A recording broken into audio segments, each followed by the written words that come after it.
Istanbul is Turkey's largest city. It's the heart of Turkey's business and cultural life. The country's largest port and home to more than 12 million people. Byzantium had a superb location on the Bosphorus, the broad strait that connects the Black Sea with the Sea of Marmara and the Aegean. Roman Emperor Constantine I chose Byzantium as his new imperial capital. He ordered his builders to construct a great city of wide boulevards, spacious public squares and grand palaces. It was designated as the New Rome in 330 AD and named after him, Constantinople. 2 centuries later, in 537 AD, Emperor Justinian the Great inaugurated his greatest building project, the Church of the Holy Wisdom, or Hagia Sophia. Set on a hill overlooking the Bosphorus, right where the pagan temple of Byzantium once stood, the great church was the largest and most magnificent building in the entire world at the time. The Byzantine Church of the Holy Saviour of Ankara, built in the 11th century, is very different. A small, beautifully decorated church that was built as the centre of a monastic complex. Located near the city's massive land walls, it boasts the finest Byzantine mosaics in the entire region. The frescoes in the Paracelsian Chapel were the product of a new Byzantine art movement, which paralleled the Italian Renaissance. The church is now a museum. Near Hagia Sophia was the city's hippodrome, a place for public games, tournaments, chariot races and special events. Along its spina, or central dividing line, are the great relics of the past. An Egyptian granite obelisk brought by ship from the Nile. A bronze serpentine column, once topped by 3 serpent heads. The Column of Constantine, which in Byzantine times was covered in plates of gleaming bronze. The armies of Sultan Mehmet II conquered the imperial city in 1453, putting an end to the Byzantine Empire. The Ottoman sultans beautified their new capital, constructing great buildings that rivaled those of the Byzantines. The Blue Mosque, built by Sultan Ahmet I in 1616, was set next to Hagia Sophia, so that people could compare the 2 artistic achievements.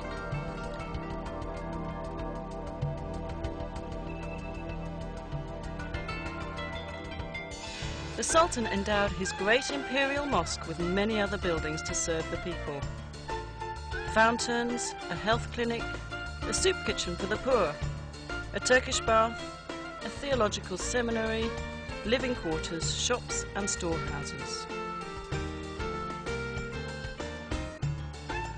Topkapi Palace, known as the Seraglio to Europeans, was the home of the imperial family and the centre of the empire's government. Constructed between 1465 and 1478, it was expanded and modified dozens of times over the next 4 centuries. It is a beautiful, livable place of gardens, pavilions and sumptuous royal chambers. Many of them are decorated with priceless Turkish tiles. The most popular section of Topkapi is the Imperial Harem, legendary for its luxury, romance and intrigue.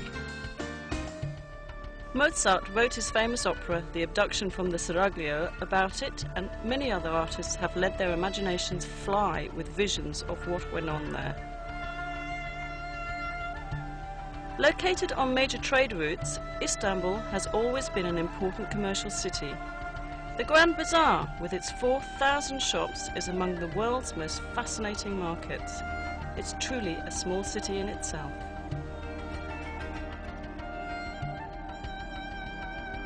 Nearby on the Golden Horn is the Egyptian, or Spice Bazaar, known in Ottoman times as the place to buy exotic spices and herbs to be used in cooking or as traditional medicines. Crowning a hill overlooking the city is the Süleymaniye, or Mosque of Sultan Süleyman the Magnificent, the largest of Turkey's imperial mosques.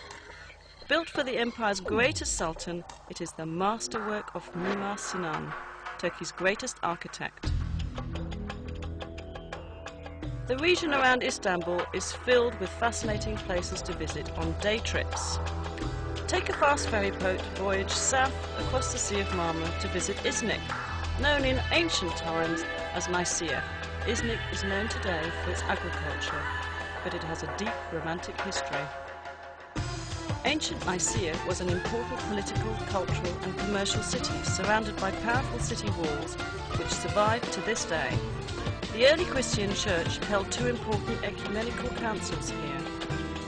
At the first council of Nicaea, held in the year 325 at the church of Hagia Sophia, theologians set the stage for the adoption of the Nicene Creed. A short drive south of Iznik brings you to Bursa, a large and growing city clinging to the side of the Bithynian Mount Olympus. Bursa was already ancient when, in 1326, the Ottoman Sultans chose it as the first capital of their rapidly expanding empire.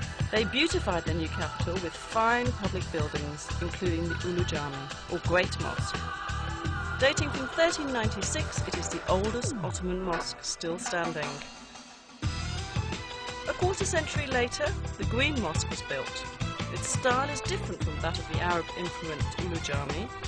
The Green Mosque and neighbouring buildings, a royal tomb, a theological seminary and a soup kitchen for the poor, give us a glimpse of what Ottoman architecture would achieve during the coming centuries. Since ancient times, Bursa has been at the centre of Anatolia's silk trade.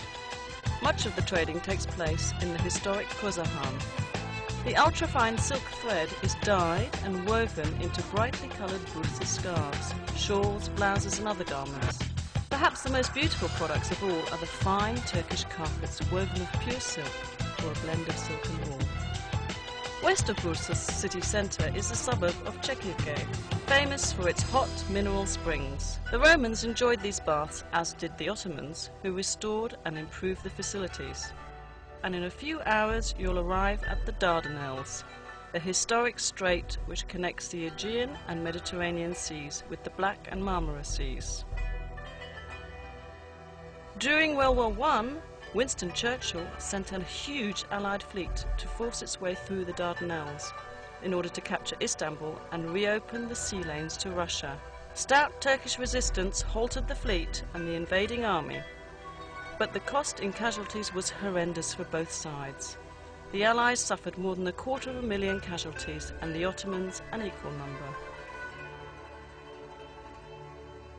Overlooking the southern mouth of the Dardanelles stands ancient Troy.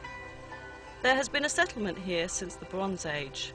The poet Homer tells us the Achaean Greeks attacked the Trojans more than 3,000 years ago because beautiful Helen had been abducted by a Trojan prince. Modern historians believe the 10-year war was probably fought over control of the Dardanelles. Whatever the cause, the Trojans lost. They couldn't resist dragging the Achaeans, great wooden horse, into their city. At night, the Achaean soldiers hidden inside the horse crawled out and opened the city gates to the invaders. Troy was sacked and burned.